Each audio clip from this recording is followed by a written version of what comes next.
What's up, ladies and gentlemen? Is your favorite Radical Jawa coming to you live?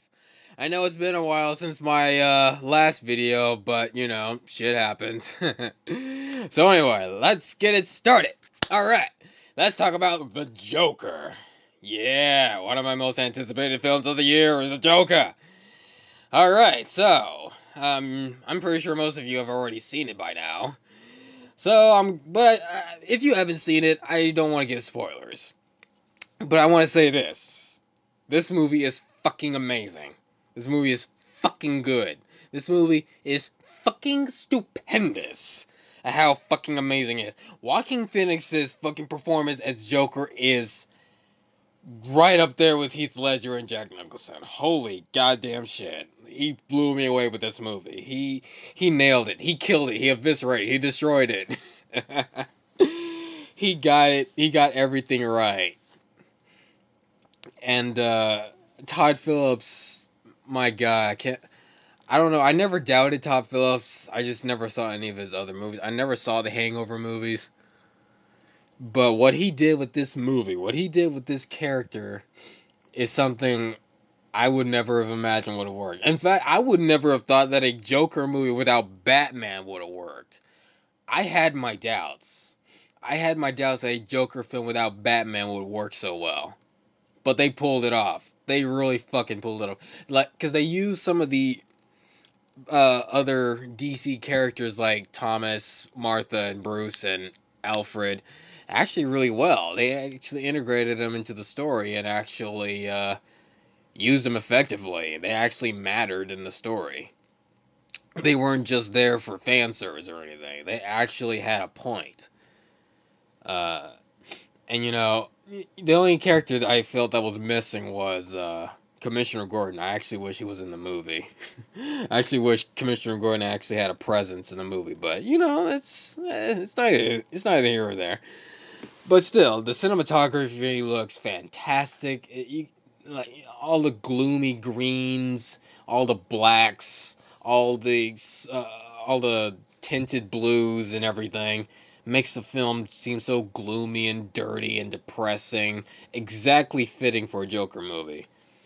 You can notice there's a whole lot of green tint in this movie, and it's got that Scorsese feel, which actually deliberate. The film was inspired by films like King of Comedy and Taxi Driver, so it definitely has that Scorsese vibe.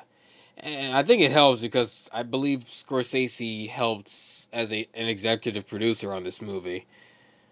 If I remember correctly, he was originally meant to direct or produce, but I think he became an executive producer later on. But still, this movie and the score, holy shit, the score is good.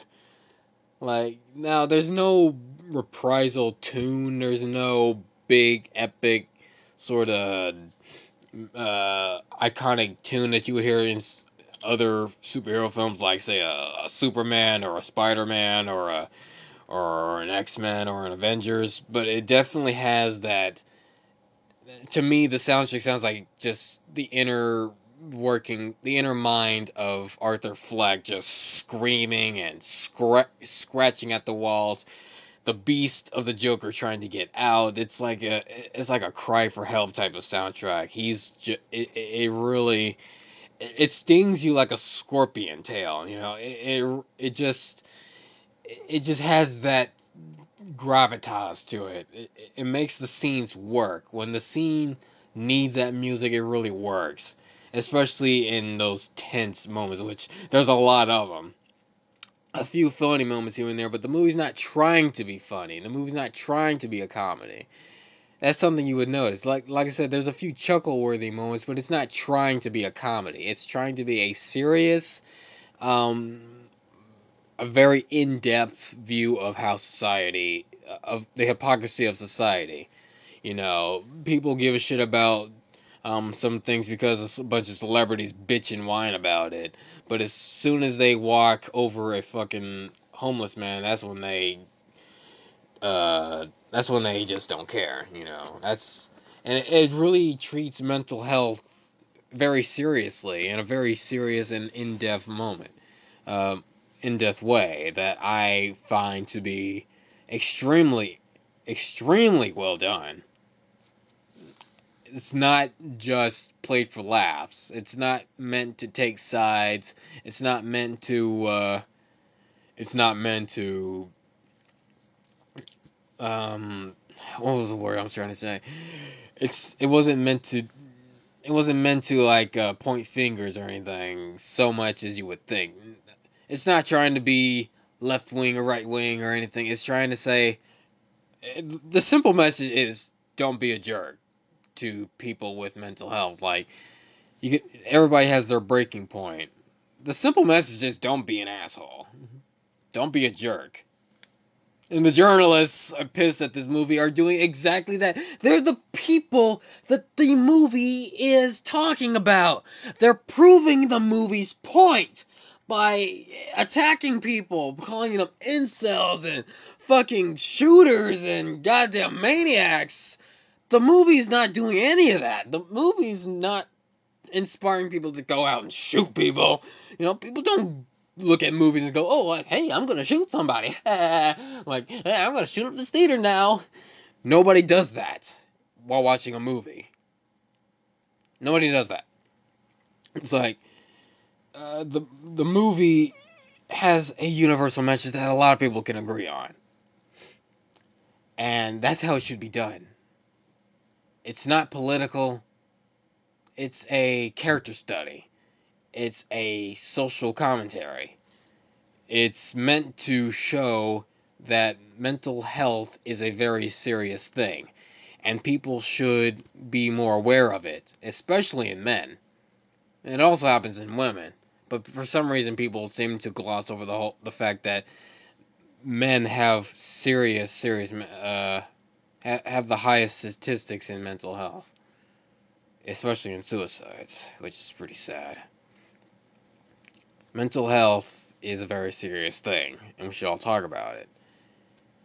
And one other thing I wanted to say before we close out, because I know this is a very short review, but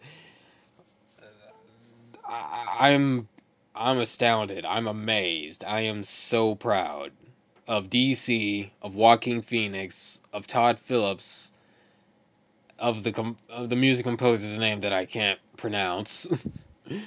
I'm proud of Warner Brothers for this. As a DC fan, it's everything I love about DC. It's everything I love about these characters, about this universe. You know, it's got everything. It's everything I love. And Shazam was fantastic. I loved Shazam. Every single minute of Shazam I loved. That's a damn good movie you should check out. But Joker is on a whole other level. In fact, it's definitely the movie we needed today. It's certainly not the movie we deserve, but it's definitely the movie we needed. But yeah, the impact of this film is outstanding. It's fucking crazy. It became a symbol against oppression. It became a symbol against fascism. It became a symbol against corruption. It became a symbol against totalitarianism, against authoritarianism. It became a symbol of revolution. It became something more than just a movie. It became a fucking symbol. That's how powerful this movie is. Okay? That's how iconic this character is. You cannot get more iconic than the Joker. He is the most iconic villain ever for a reason. You have your Thanoses, you have your Darth Vaders, you have your Voldemorts, you have your Freezes, you have your Hannibal Lecters, you have your Freddys, your Jasons, your Lokis, you know, your Magnetos, but Joker is the king of villains. He is the clown prince of crime. So yeah, this movie was fucking good. You should go see it right now. For God's sake, go see this movie. Holy shit. It's a fucking ride. So, with that said, this is the Radical Joe. May the Force be with you always.